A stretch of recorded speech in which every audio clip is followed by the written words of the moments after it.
Magandang araw kabola. So, sa video na ito, himay-himayin po natin kabola itong malaking news nga po ngayon. So, it's not a good day for Philippine basketball kabola, no? One of the worst day of the year for the Philippine basketball siguro. Overall kabola, kasi kakapanalo natin yung Asian Game gold and then suddenly this news erupted kabola. So, for this video, ihimay-himayin po natin kabola. Ipapaintindi po natin sa inyo kung ano pong nangyayari. So, hindi pa nakasubscribe kabola, pakipindot naman po yung subscription button. So, ito nga po si Justin Brownlee kabola, the guy, the hero of our conquest in the 2023 Asian Games kabola.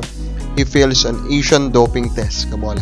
So, this is a test wherein they will test po the urine sample kabola of the athletes kabola for substances that are not allowed to be there. Kumbaga, kung meron kang substance nito, ma-detect po na substance, it means that's an indication kabola that you intake something that will enhance performance kabola that is not accepted by the association. So, yun nga, nag-fail itong si Justin Brownlee with carboxy THC kabola. According to some rumblings, it is connected to cannabis or sa marijuana kabola. That is according to some rumors, no? So, ano yun, nagmarijuana si Brownlee during kabola, ganun ba yan? During the Asian Games. Not really naman kabola kasi of course this component can also be seen siguro in other drugs, no? Pwede yan kasing nilagay sa other drugs. Kasi knowing that Justin Brownlee, nagpapagaling po siya ng injury. Take note, he was not 100% all throughout the Asian Games. All throughout, hindi po siya 100% kabola. So, he needs to intake a lot of drugs, kabola. A lot of gamot. And maybe, I think, the logical explanation here is that isa sa mga gamot na yon is hindi na-check ng maayos, kabola, ng kanyang doktor o ng kanyang mga trainers, kabola, na sobra na pala dun sa limit. That is one possible scenario with this one, kabola. So, hindi lang siya actually, no, yung nag-positive. Isa din pong player pa ng Jordan ang nag-positive, kabola. Kaya ngayon, pagpapaisip talaga yung mga fans na po ng mga Pinoy, and even siguro mga fans din ng mga taga-Jordan na, baka may plano tong China, no? Na sungkitin pa rin yung gold, di ba? By having these two teams disqualified with this doping controversy, kabola. And is that possible? Yan ang tanong ngayon. Is that possible, kabola? So, according naman po dito kay Bumble Tolentino kabola, the president of the Philippine Olympic Committee, the gold is still safe with us, kabola. Kasi if you look po at the rulings of the 11.2 article ng anti-doping rules ng International Olympic Committee, kabola, pag dun mo titignan kasi, it should be more than one member that is being emphasized there, testing of team sports. Never consequence. If more than 2 members, so should be at least 3. According to 11.2, should be at least 3 kabola ang mag-positive for team sports. So, it means, kailangan pa ng dalawa. And most probably, majority of the players will now be tested kabola for substance kung hindi pa nasa-test na sila, no? Anong kanilang pagka-analyze? Baka bukas pa ilalabas yung result, kabola, nung mga test po ng ibang players po natin. Now, kapag po 2 or more pa ang nag-positive, talagang baka maging delikado na po itong ating gold medal dito nga po sa Asian Games, kabola. Although, kahit pa si Justin Brownlee lang, itong 11.3, medyo nakaka-nervous din kasi sabi niya dito, the ruling body for an event may elect to establish rules for the event, kabola. So, baka pwede rin, no? Knowing na host pang ng Asian Games ang China, di ba? Baka gusto nila, kahit one lang, di ba? Ma-disqualify nila from their medal.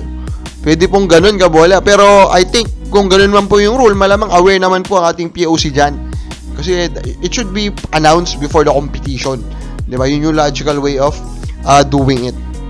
Now, fans are quick also to react and conclude, yun nga, China is trying to still salvage the gold medal and of course, papangitin ang imahe po nitong pagkapanalo na po ng Pilipinas, no? It's all about China, etc.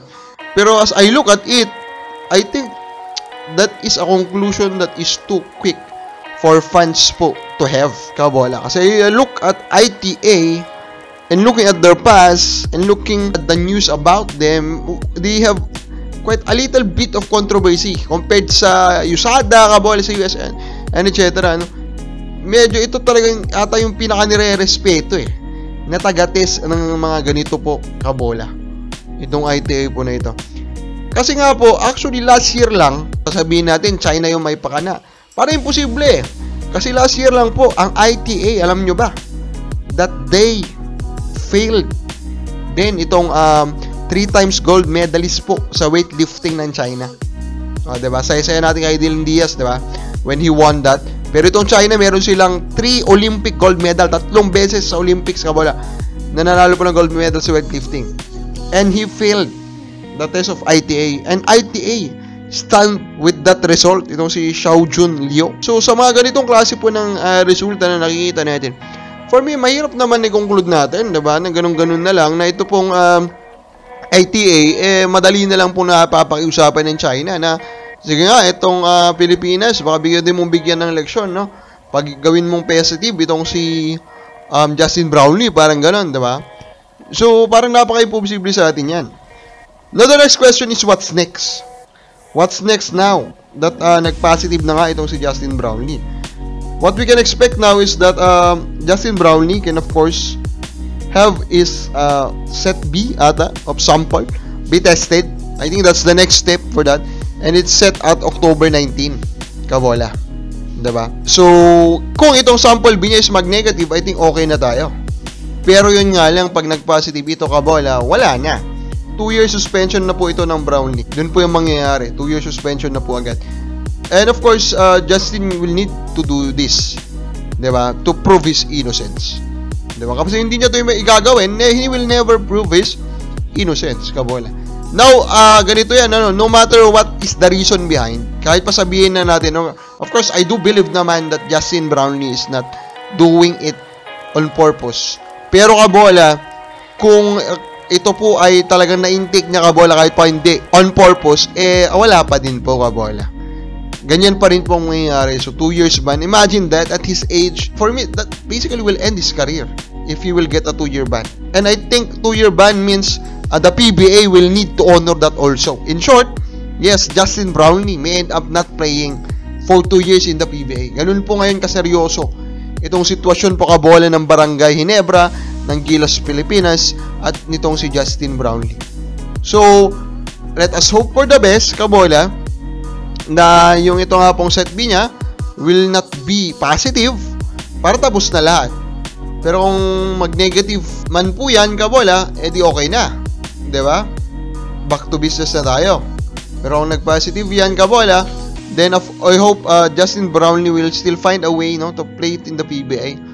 Although medyo alanganin na po. At the end of the day, for me, kahit pa mag-positive pa po yung set B, I do not believe, kabola, that he dope. Parang hirap lang paniwalaan that he can do that. And even the substance that was detected is not actually strong, kabola, na pang-enhance, no? And we are not actually aware kung gaano po kalaki, no, yung amount ng detect po sa kanya. So overall, let us wait for the development of this. Pero it's a bad day for the Philippine basketball.